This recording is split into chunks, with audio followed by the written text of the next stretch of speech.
Patricia Laurent, merci beaucoup de nous accorder un petit moment d'interview pour le Club ADEME International.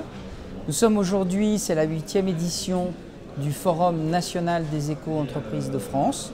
Vous avez animé des tables rondes ce matin, présenté des études. Est-ce que vous pouvez nous donner votre actualité et votre feeling par rapport au marché, par rapport à cet écosystème des éco-entreprises de France ? Bonjour, merci de m'inviter d'abord.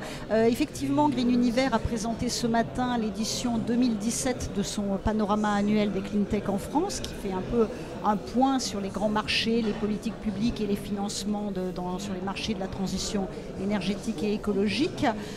Écoutez, nous, c'est la 3e année que l'on participe à cette journée organisée par le PEX en présentant donc notre panorama. Je constate qu'il y a de plus en plus de monde, donc c'est formidable. On voit que l'écosystème est vraiment extrêmement dynamique. On croise ici aussi bien des investisseurs, des grands groupes, des jeunes entreprises innovantes, en plus bien sûr des réseaux. Donc on sent vraiment qu'il y a un dynamisme fort. On sait qu'il y a des objectifs en matière de transition énergétique qui sont quand même ambitieux maintenant en France. Et on le ressent vraiment très concrètement en venant ici. Par rapport justement au mode de financement, qu'est-ce que vous pouvez observer ou dire de plus par rapport aux acteurs du financement, c'est-à-dire les fonds, bien sûr les cabinets qui sont spécialisés, par exemple on pense bien sûr au rapprochement d'Emeter et d'Emertech qui sont quand même des experts de haut vol. Comment voyez-vous ce secteur-là, c'est-à-dire vraiment capitalistique ? Alors on voit qu'on fait chaque année une étude, on voit qu'en 2016, il y a eu un peu plus de 930 millions d'euros qui ont été levés par des sociétés françaises des clean tech pour se financer, pour se développer, créer des produits, aller à l'international, etc. Donc c'est quand même beaucoup, on n'est pas loin du milliard d'euros. L'année d'avant on était à 600 millions, non ? Alors l'année d'avant on était en fait à un peu plus d'1 milliard, mais parce qu'il y avait eu une très grosse levée de fonds, celle de Blablacar, covoiturage, qui avait un peu gonflé les chiffres. Donc cette année on est à 934 millions, ce qui est quand même très bien en 2016. On voit qu'il y a eu plus de 100 sociétés françaises qui se sont financées. Alors les 2/3 de cet argent viennent des fonds d'investissement justement dont vous parliez. Alors effectivement, il y a notamment Demeter qui a fusionné avec Emertech. Donc maintenant, ils sont encore plus gros, ils ont plus de moyens pour accompagner les entreprises. Il y a des fonds corporates qui ont été lancés, y compris ces derniers mois. Il y a la RATP, il y a Vinci Énergie, il y avait déjà Engie, bien sûr. Il y a plusieurs grands groupes qui ont déjà créé leurs outils de financement corporate.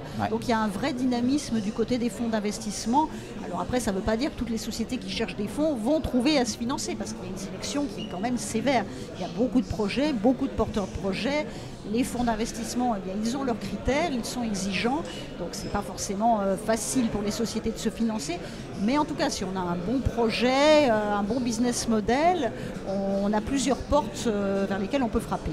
Si je vous pose une question un peu, évidemment, avec une perspective internationale, pensez-vous, Patricia, que la France a un coup d'avance à jouer sur le marché international par rapport à la demande ? Ça dépend peut-être des marchés, parce que c'est vrai que quand on parle des technologies propres, des clean tech, en fait on regroupe des tas de marchés différents. On a les énergies renouvelables, l'efficacité énergétique, l'écomobilité, le traitement de l'air, l'eau. Donc on est sur des marchés qui sont quand même très nombreux. Sur certains marchés, effectivement, la France a une position de leader dans le domaine de la gestion des déchets. On est quand même un des pays les mieux positionnés au monde. Dans le domaine des énergies renouvelables, ça se développe beaucoup, mais c'est vrai que pour l'instant, on n'a pas vraiment réussi à créer une filière industrielle en France. Alors, il y a des nouveaux marchés qui émergent. Je pense par exemple aux énergies marines, je pense par exemple à l'éolien flottant, au stockage avec notamment de l'hydrogène, où là, on a vraiment un tissu qui est extrêmement dynamique et où on peut avoir un coup d'avance. Après, il faut passer l'échelon supérieur, il faut garder cette avance et réussir à la concrétiser pour vraiment devenir leader. Après, la France ne pourra pas être leader mondial dans tout, il ne faut pas rêver non plus. Mais si on arrive à avoir effectivement des positions fortes sur certains marchés porteurs, eh bien c'est très bien pour le tissu économique et c'est très bien pour la création d'emplois. Patricia Laurent, merci en tous les cas de terminer sur cette note très positive et merci de nous avoir accueillis pour ce petit mot pour le Club ADEME International. À bientôt. Merci à vous, à bientôt.